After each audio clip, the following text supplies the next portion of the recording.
Olá, seja bem-vindo e bem-vinda aqui ao nosso canal e hoje, a partir do estudo que estamos fazendo da obra de Ubaldi, vamos tentar compreender o problema do mal, a sua relação com as condições atuais da nossa civilização e a possibilidade de uma futura civilização do espírito. Vamos embarcar em mais este estudo?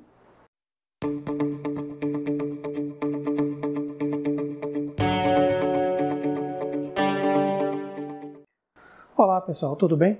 Vamos iniciar o estudo de hoje desde já, estabelecendo uma relação entre a obra de Ubaldi e um dos mais influentes padres da Igreja e do neoplatonismo cristão do período conhecido como patrística, dos primeiros séculos da nossa era, chamado Santo Agostinho. Agostinho foi profundamente influenciado pelo problema do mal e procurou responder a uma questão que até hoje é objeto de reflexão, seja no campo filosófico ou teológico, ou seja, se tudo provém de Deus, que é o bem e a fonte de todas as coisas, de onde provém o mal? A resposta para essa questão fez com que Agostinho se ocupasse com ela de diferentes maneiras, assim como Ubaldi, como nós veremos a seguir. Mas aqui não teremos naturalmente como abordar esta questão em detalhes de como Agostinho desenvolveu uma rica fenomenologia sobre o problema do mal, mas vamos apontar algumas questões que são mais conhecidas. Por exemplo, de como para resolver este problema Agostinho vai falar de diferentes tipos de mal e de que não podendo provir de Deus, só pode ter origem no uso que o homem faz da sua própria liberdade. Antes de tudo, Agostinho nega a realidade metafísica do mal, ou seja, o mal não é ser, mas privação de ser, da mesma forma como a obscuridade é a ausência de luz, ou seja, da mesma forma que só existem sombras onde não há luz, o mal só existiria onde não houver o bem. O mal, ele não tem realidade própria. A realidade do mal é uma realidade contingente, diferente do bem, que é uma realidade existente e permanente. Além do mal metafísico, Agostinho vai falar também do mal moral. Existe a má vontade que livremente faz o mal, por isso, não devemos considerar a prática do mal como causa eficiente, mas deficiente de uma ação viciosa da nossa vontade. O mal moral é o pecado, e o pecado é uma consequência do mau uso que fazemos do nosso livre-arbítrio. No plano moral, o mal existe a partir dos atos das criaturas racionais, notadamente no livre-arbítrio. Já o mal físico, as doenças e o sofrimento, por exemplo, têm origem a partir do pecado original e é uma consequência do mal moral. O mal é fundamentalmente, repito, privação de ser, ou seja, ausência de bem, e também uma consequência que fazemos do mau uso do nosso livre-arbítrio. Livre-arbítrio entendido como a nossa capacidade de escolha e de agir livremente influenciado pela nossa vontade. Esta questão do mal também afetou profundamente o filósofo italiano Pietro Ubaldi, de tal modo que ele chega a afirmar que esta questão não é meramente secundária. E vejam o que ele diz aqui na obra A Descida dos Ideais. Aqui na página 72, ele diz o seguinte: o mal, a dor, a morte, não são incidentes menores da evolução, aos quais não se dê importância, ao contrário, estão de tal modo profundamente radicados no fenômeno da existência, tentando comprometê-la a cada passo, que, para salvá-la desta ameaça, é necessária a presença contínua e atividade saneadora da potência criadora de Deus. Vejam, o mal não é algo de pouca importância, mas está profundamente radicado no fenômeno da nossa existência. Mas não é, no entanto, nossa intenção aqui fazer uma análise detalhada dos pontos de convergência entre a filosofia de Ubaldi e a de Santo Agostinho. Mas Ubaldi concordaria com Agostinho no sentido de que o mal e a dor só podem ser entendidos como imperfeição relativa e transitória, como qualidades passageiras das criaturas e não do Criador. Acredito que seja suficiente considerar como ambos se ocuparam e se preocuparam com esta questão, considerando-a como algo que merece nossa análise e nossa atenção. Mas vamos fazer algumas considerações a partir da visão ubaldiana do problema do mal, para em seguida pensar em como este problema se relaciona com as condições atuais da nossa civilização e com o advento da futura civilização do espírito.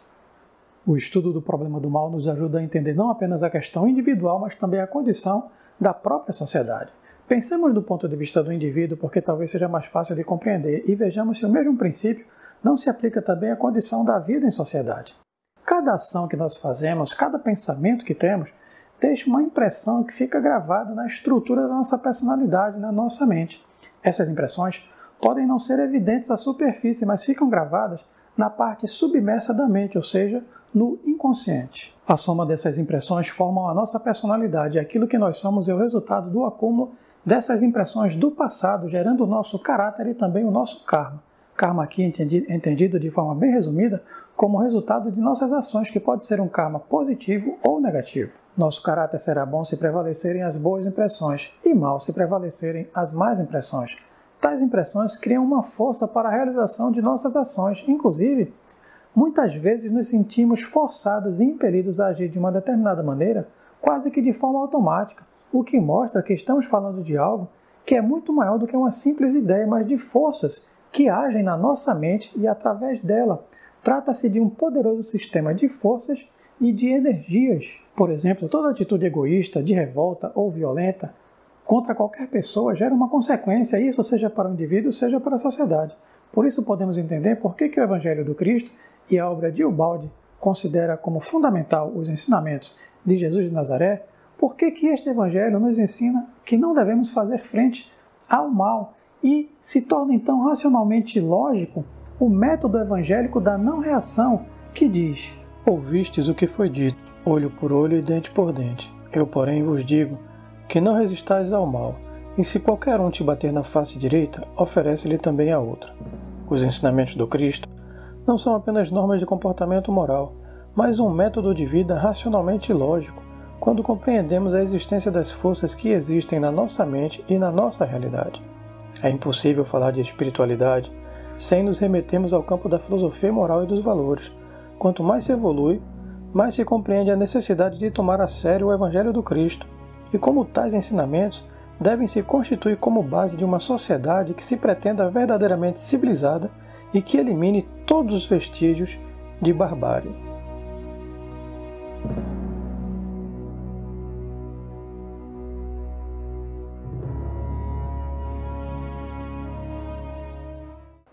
Para quem não entende nada disso, pode parecer absurdo. E por outro lado, a miopia pode nos tornar vítimas de uma ilusão, fazendo-nos acreditar que reação significa defesa, quando na verdade, quando nós reagimos a algo, ou seja, se nós devolvermos a violência com a mesma violência, nós damos início a um ciclo e abrimos as portas ao mal. Por isso o Evangelho recomenda o método da não reação.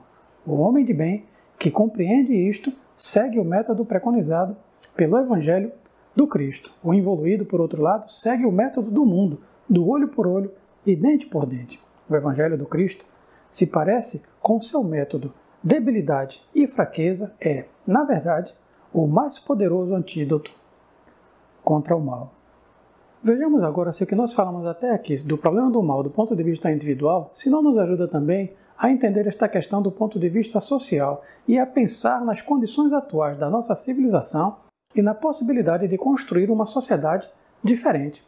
Da mesma forma que nós falamos de um karma individual positivo ou negativo, nós podemos pensar também que o conjunto das ações e impressões coletivas formam uma espécie, digamos assim por analogia, de um karma social. Ora, se o nosso caráter será bom ou mau dependendo do resultado de nossas ações, não podemos pensar também que a sociedade tomada em seu conjunto pode ser considerada a partir do resultado das ações individuais? E se nós olharmos para o velho mundo, nós também não podemos entender o mundo atual e por que ainda existe tanto mal e tanto sofrimento e que não é uma questão meramente secundária, mas algo que está profundamente enraizado na nossa existência, como nos disse Ubaldi. Mas nem tudo é erro e dor. Não vejamos apenas as coisas pelo lado negativo. Ao lado das imperfeições humanas e de nossas condutas equivocadas, encontramos também muitas qualidades e muita alegria. No atual estágio evolutivo que nos encontramos, nós estamos sempre oscilando entre as trevas e a luz, embora geralmente predomine a primeira. Mas vamos aprofundar agora esta discussão ouvindo o próprio Pietro Ubaldi. Assim, se pode ser triste olhar para o nosso passado feio e o nosso presente infeliz, podemos com alegria olhar também para o nosso futuro. Sabemos com certeza que a evolução nos leva das trevas para a luz. Então, se no passado houve trevas, no futuro haverá luz. A evolução é uma corrente que nos impulsiona todos para esta luz. Basta só paciência para esperar que tempos melhores amadureçam, e boa vontade e obediência à lei para que eles amadureçam para nós em forma melhor. É necessário ter antes entendido o significado do fenômeno da evolução, as causas que o geraram o seu telefinalismo, o seu objetivo final a atingir, isto é, o seu ponto de partida e de chegada. Então se pode compreender, como aqui estamos explicando, que o mal e a dor, na perfeição da obra de Deus, são defeitos que não podem ser admitidos senão como imperfeição relativa e transitória, como qualidades passageiras, próprias à criatura, ao longo do caminho da sua evolução. Isto quer dizer que o mal e a dor existem só para ser corrigidos, endireitados em bem e felicidade, isto é, anulados no seu estado contrário. Eis que, a pena de constatar tantas coisas horríveis no presente, sucede a alegria de saber que tantas coisas maravilhosas, se quisermos, podemos realizar no futuro. Eis que o pessimismo de quem fica vendo só o caso particular do momento sucede o otimismo de que alcança e abrange numa visão de conjunto o processo todo da evolução da vida até ao seu último cume. Vejam, se há erro no passado, há também luz no futuro. E entender a ordem divina significa contemplar as harmonias da criação, mas é preciso paciência para esperar por dias melhores, e não apenas paciência, é preciso também ajudar na construção de um novo mundo, corrigindo nossos erros individuais e coletivos. Se quisermos, como disse Ubaldi, podemos realizar no futuro coisas maravilhosas. Mas para realizar estas coisas, precisamos entender o momento atual de transição pelo qual estamos passando, e é sobre isso que vamos falar agora. Atrás de nós temos o velho mundo, o mundo do involuído, cheio de mal e dor. E à nossa frente temos um novo mundo para construir, o mundo do evoluído, mas que precisa abandonar os velhos métodos das antigas, e nem tão antigas assim, civilizações. Entre estes dois mundos, temos um momento de transição, e essa transição não ocorre sem luta. É uma luta entre o velho e o novo, entre o involuído e o evoluído, que representa um momento da luta universal entre o passado e o futuro, entre o mal e o bem. O mal representa a desordem, a revolta contra a lei e o afastamento de Deus, e em termos civilizatórios, a barbárie. E o bem representa a ordem, a obediência à lei, o aproximarmos-nos de Deus e a civilização do espírito. Mas a luta de nossos dias é uma luta diferente. Não é uma luta como antigamente, com guerras e morte. É uma luta no campo moral e espiritual, onde as principais armas são o bem, a honestidade, a solidariedade ou a compaixão, por exemplo. É uma luta que se revela tanto no campo individual e civilizatório, mas principalmente no campo individual, pois a nossa luta não é tanto contra o mundo, mas contra as forças e energias que estão enraizadas na nossa própria mente. Os dois tipos, involuído e evoluído, representam a velha e a nova forma, que devem respectivamente morrer e nascer. Cada um tem suas próprias armas. O involuído usa a força e a astúcia. O evoluído usa a bondade e o perdão. O primeiro é violento, mas cego. O segundo é pacífico, mas tem ótima visão. Eis a grande guerra, na qual vencerá o homem desarmado e da qual nascerá a nova civilização. Para todos os homens de boa vontade, evoluir significa caminhar para o futuro. Vida é movimento, é um vir a ser que significa ascensão, um movimento para cima ou para o alto, se assim podemos dizer. A vida consiste na ascensão através da luta, construir ou morrer, avançar ou extinguir-se, eis a nossa escolha. Quem para não evolui e morre. É verdade que progredir cansa, mas quem progride caminha na direção contrária da barbárie. A evolução consiste em se afastar do mundo do involuído, transformando em um novo mundo, mas isso não vai ocorrer de forma automática e sem a nossa participação. Somos os protagonistas e atores da nossa história e da história das civilizações. Tem como pensar de forma diferente? Podemos até perguntar se a evolução de fato segue para o caminho do bem, pois ainda predomina o tipo biológico evoluído com seu método de luta. Por isso podemos facilmente nos questionar se de fato iremos ou podemos alcançar um estado civilizatório desejado. E aqui tem um aspecto interessante na obra de Ubaldi que pode nos ajudar a entender melhor esta questão, pois não podemos cair no erro de pensar que a evolução pode ser vista como uma linha retilínea e nem que o futuro esteja desconectado do passado ou que seja uma mera continuação ampliada. A síntese de todo movimento evolutivo e civilizatório não é um mero prolongamento retilíneo vertical, mas um desenvolvimento em espiral que abre-se e fecha-se, formando um ciclo. A trajetória típica de desenvolvimento de todos os movimentos fenomênicos se dá em espiral, volta pelo caminho percorrido para, através de uma concentração de forças, tomar impulso para maiores expansões. Tudo é cíclico, tudo vai e vem, progride e regride, mas só retrocede para progredir ainda mais.